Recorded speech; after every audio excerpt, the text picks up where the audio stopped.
Hello everyone, welcome to my YouTube channel. Guys, कैसे हैं आप सभी लोग। मैं उम्मीद करती हूँ आप सभी लोग बहुत अच्छे हैं और आपकी उत्तराखंड एलटी की तैयारी भी बहुत अच्छी चल रही है। दोस्तों, जैसा कि आप जानते हैं, हम उत्तराखंड एलटी की प्रिपरेशन करवा रहे हैं और इसी क्रम में हमारे हिस्ट्री, ज्योग्राफी, पॉलिटी और इकोनॉमिक्स के वीडियोज आ रहे हैं। आप चाहें तो प्लेलिस्ट पर जाकर के देख सकते हैं, सभी वीडियोज आपको मिलेंगे और लगातार हम वीडियोज लेकर के आ रहे हैं।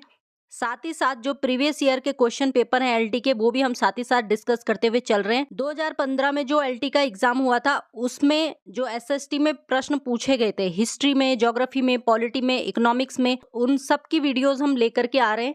पॉलिटी के हमने 50 क्वेश्चन कवर किए हैं। वीडियो आ चुका है चैनल पे, यदि आपने नहीं देखा है तो आप जरूर देखें। आज हम फिर से 2015 का ही पेपर सॉल्व करने वाले हैं। इसमें हम ज्योग्राफी के 50 क्वेश्चन कवर करने वाले हैं। तो चलिए स्टार्ट करते हैं। आज का ये वीडियो आपके लिए बहुत खास होने वाला है, तो वीडियो को अभी से ही लाइक कर दें। चैनल पे नए तो सब्सक्राइब कर लें और अपने दोस्तों को ज्यादा से ज्यादा इस वीडियो को शेयर करें ताकि उनको भी इसका फायदा मिल सके। तो देखिए दोस्तों, 2015 में पेपर कैसा बना था, भूगोल में कैसे टाइप के क्वेश्चंस आए थे, वो आज की इस वीडियो में आपको देखने को मिलेंगे। पहला क्वेश्चन था हमारा, इनुइट लोग नहीं पाए जाते हैं। 4 ऑप्शन है, अलास्का में, ग्रीनलैंड में, कनाडा में या फिर स्वीडन में। तो यहाँ पे आप देख सकते हैं, आपको आंसर सामने सामने दिख रहा है, स्वीडन में। अगला प्रश्न है हमारा, भारत के किस राज्य में मानसून का आगमन सबसे पहले होता है। 4 ऑप्शन है आपके सामने, असम, पश्चिम बंगाल, महाराष्ट्र या फिर केरल। तो दोस्तों यहाँ पे राइट आंसर हो जाएगा केरल। ठीक है, अगला प्रश्न देखिए, निम्नलिखित में से देश का सबसे लंबा आंतरिक जलमार्ग कौन सा है। काकीनाडा, मरक्कम, कोल्लम, कोट्टापुरम, सदिया, धुबरी, इलाहाबाद या फिर हल्दिया। तो दोस्तों यहाँ पे राइट आंसर है हमारा इलाहाबाद से हल्दिया, 1620। ये सबसे लंबा आंतरिक जलमार्ग है। अगला प्रश्न देखिए, आंध्र प्रदेश एक भाषाई राज्य के रूप में गठित किया गया था। कब किया गया था। तो राइट आंसर है हमारा 1953 में। अगला प्रश्न है, सूची फर्स्ट को सूची सेकंड से सम्मिलित करें, नीचे दिए गए कूट से सही उत्तर चुनिए। तो देखिए यहाँ पे राइट आंसर है हमारा डी, ब्रिजराजनगर कागज के लिए फेमस है, कैमूर पेट्रो रसायन के लिए फेमस है, आपका हल्दिया उर्वरक के लिए फेमस है और जो फूलपुर है वो सीमेंट के लिए फेमस है। तो यहाँ पे हमारा डी वाला आंसर सही है। अगला प्रश्न है, निम्न में से भारत के किस राज्य या संघीय क्षेत्र का भौगोलिक क्षेत्रफल का अधिकतम भाग वन आच्छादित है। त्रिपुरा, अंडमान एवं निकोबार, नागालैंड या फिर मिजोरम। तो राइट आंसर होगा हमारे यहाँ पे अंडमान निकोबार। अंडमान निकोबार क्या है, हमारा संघीय क्षेत्र है। त्रिपुरा, नागालैंड और मिजोरम ये नॉर्थ ईस्ट के राज्य हैं। अगला प्रश्न, निम्न में से कौन सा कथन सही नहीं है। घाना में कोको की खेती लोकप्रिय है, कहवा ब्राजील की एक महत्वपूर्ण बागानी फसल है, श्रीलंका चाय के उत्पादन हेतु प्रसिद्ध है, गन्ना मलेशिया की एक प्रमुख बागानी फसल है। तो यहाँ पे हमारा राइट आंसर है डी, गन्ना मलेशिया की एक प्रमुख बागानी फसल है। ये गलत है, क्योंकि वहां पर जो पाम ऑयल होता है ना, वो सबसे ज्यादा पाया जाता है मलेशिया में, ना कि गन्ना। अगला प्रश्न देखिए, सूची फर्स्ट को सूची सेकंड से सम्मिलित करें और नीचे दिए गए कूट से सही उत्तर चुनें। यहाँ पे देखिए, खनिज तेल मिलता है कहाँ पर, गुजरात में, और जिप्सम राजस्थान में, सोना कर्नाटक में और बॉक्साइट उड़ीसा में। तो हमारा यहाँ पे राइट आंसर है डी। अगला प्रश्न देखिए, निम्नलिखित नदियों में से किनके स्रोत बिंदु लगभग एक ही हैं। ब्रह्मपुत्र और गंगा, तापी और व्यास, ब्रह्मपुत्र और सिंध, सिंध और गंगा। तो यहाँ पे हमारा राइट आंसर है सी, ब्रह्मपुत्र और सिंध।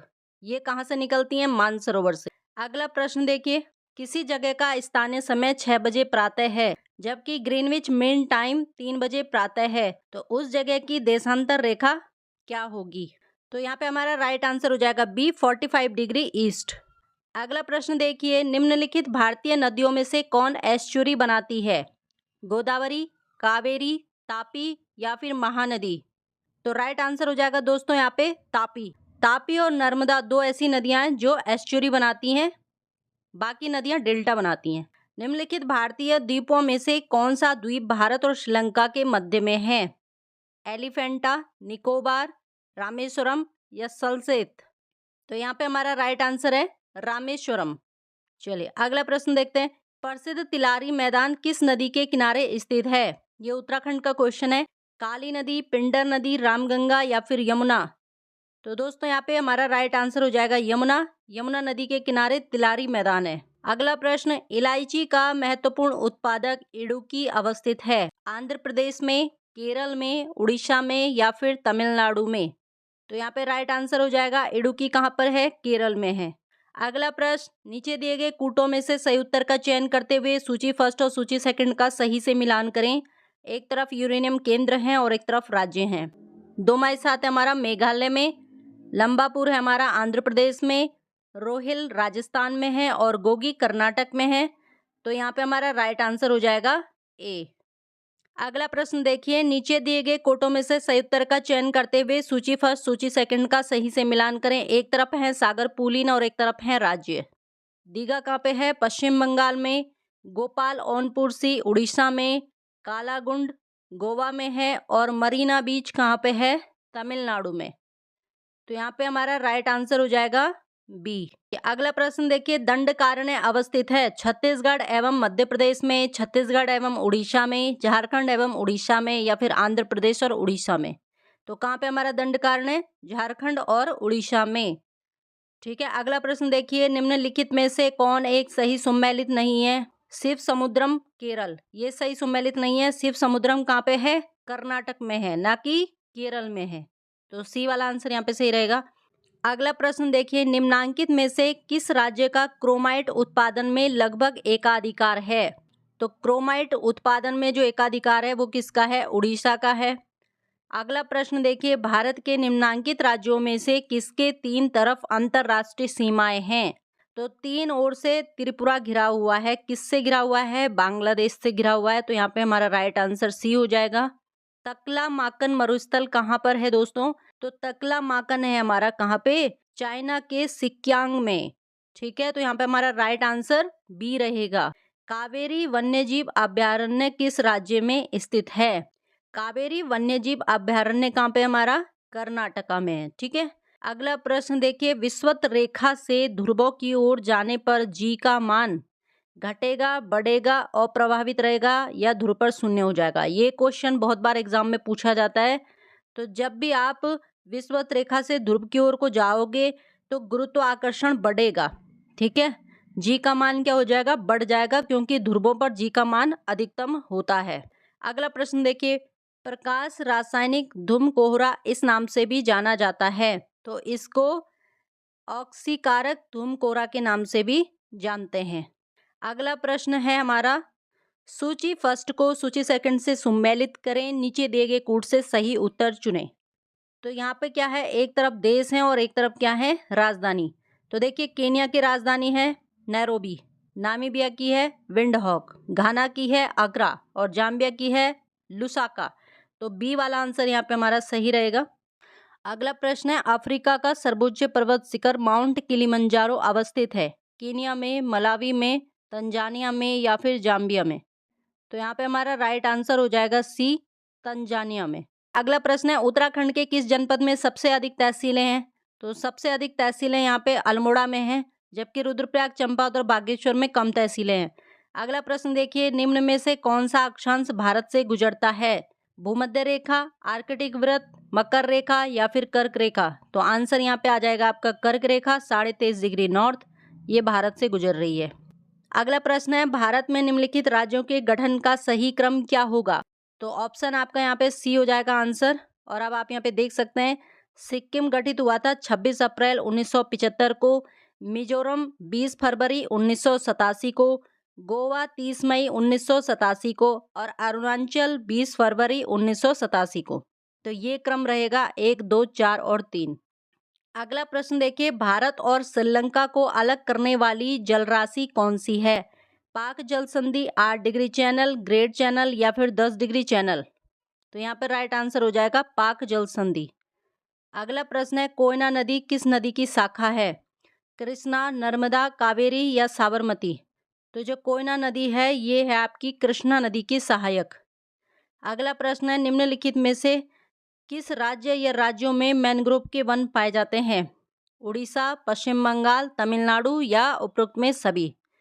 तो आंसर रहेगा यहाँ पर डी, उपरोक्त सभी। जो मैनग्रोव के वन हैं वो उड़ीसा, तमिलनाडु और पश्चिम बंगाल सभी जगह पर पाए जाते हैं। अगला प्रश्न देखिए, बुशमैन प्रजाति निम्न में से किस क्षेत्र से संबंधित है? तो बुशमैन प्रजाति पाई जाती है आपकी कहाँ पर? कालाहारी मरुस्थल में।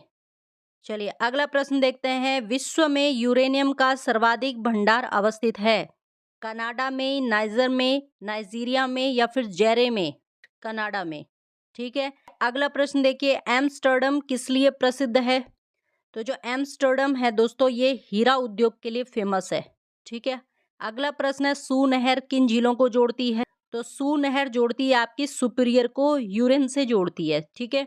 अगला प्रश्न देखिए, भारतीय क्षेत्र में अवस्थित ज्वालामुखी द्वीप कौन से हैं? नारकोडम और बैरन। तो डी वाला आंसर हमारा सही रहेगा। बैरन सक्रिय ज्वालामुखी है और नारकोडम सुषुप्त ज्वालामुखी है। अगला प्रश्न, प्राकृतिक गैस का सर्वाधिक उत्पादन करने वाला राष्ट्र है? सऊदी अरब, रूस, वेनेजुएला या फिर संयुक्त राज्य अमेरिका? तो यहाँ पे राइट आंसर हो जाएगा संयुक्त राज्य अमेरिका।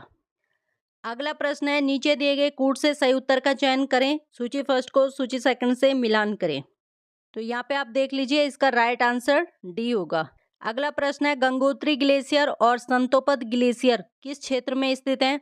तो गंगोत्री ग्लेशियर और संतोपद ग्लेशियर आपके गढ़वाल हिमालय में स्थित हैं। अगला प्रश्न है, परिताल स्थित है? परिताल है आपका कहाँ पे? बागेश्वर में स्थित है परिताल। अगला प्रश्न है, इजराइल की सीमाएं निम्नलिखित देशों में किसके साथ लगती हैं? तो जो इजराइल की सीमाएं हैं वो लेबनान, सीरिया, तुर्की और जॉर्डन के साथ लगती है। अगला प्रश्न है, निम्नलिखित में से कौन सी देशांतर रेखा भारतीय मानक समय का निर्धारण करती है? तो यहाँ पे आंसर हो जाएगा हमारा डी, 82.5 डिग्री पूर्वी देशांतर रेखा। अगला प्रश्न है, निम्नलिखित केंद्र शासित क्षेत्रों में सर्वाधिक बड़ा आकार किसका है? तो यहाँ पे जो सबसे बड़ा है वो है दमन और दीव। ठीक है, 603 किलोमीटर। अगला प्रश्न देखिए, झारखंड की सीमाएं किसके साथ स्पर्श नहीं करती? तो यहाँ पे हमारा राइट आंसर हो जाएगा मध्य प्रदेश। अगला प्रश्न देखिए, निम्न में से किन राज्य की सीमाएं चीन के साथ लगती हैं? तो जम्मू कश्मीर, सिक्किम, अरुणाचल प्रदेश और हिमाचल। तो इन सभी की सीमाएं लगती हैं, लेकिन ये 2015 का पेपर है दोस्तों, तो उसके बाद जो जम्मू कश्मीर है अब उसको यूटी बना दिया गया है और लद्दाख अलग हो गया और जम्मू कश्मीर अलग हो गया, 2 यूटी हो गए। तो अब जो लद्दाख है वो लगता है चाइना के साथ, जम्मू कश्मीर नहीं लगता है। ठीक है। अगला प्रश्न देखते हैं, कर्क रेखा निम्नलिखित में से किस राज्य से गुजरती है? गुजरात, झारखंड, असम या फिर मिजोरम? तो यहाँ पे अपना राइट आंसर हो जाएगा ए, कर्क रेखा गुजरात से गुजरती है, झारखंड से भी गुजरती है, मिजोरम से भी गुजरती है, असम से नहीं गुजरती है। तो यहाँ पे ए वाला आंसर हमारा सही रहेगा। अगला क्वेश्चन है हमारा, पोर्ट ब्लेयर किस द्वीप पर स्थित है? पोर्ट ब्लेयर स्थित है आपका कहाँ पर? दक्षिण अंडमान पर। अगला प्रश्न है, हिब्रू क्या है? तो दोस्तों हिब्रू एक भाषा है। और लास्ट प्रश्न है हमारा, कौन सा वनस्पति क्षेत्र प्राकृतिक चरागाह कहा जाता है? सवाना, डाउन्स, सेल्वास या प्रेयरी? तो यहाँ पे अपना राइट आंसर हो जाएगा ए, सवाना। तो ये थे आज के हमारे 50 मोस्ट इंपोर्टेंट क्वेश्चन ज्योग्राफी के, जो 2015 में LTSST का एग्जाम हुआ था उसके। आज हमने ज्योग्राफी के 50 महत्वपूर्ण प्रश्न डिस्कस किए हैं इस वीडियो के अंदर। तो आई होप आपको ये वीडियो पसंद आया होगा, लास्ट तक जरूर देखें तभी आपको इसका फायदा होगा। तो चलिए मिलते हैं अगली वाली वीडियो में, तब तक के लिए बहुत बहुत धन्यवाद।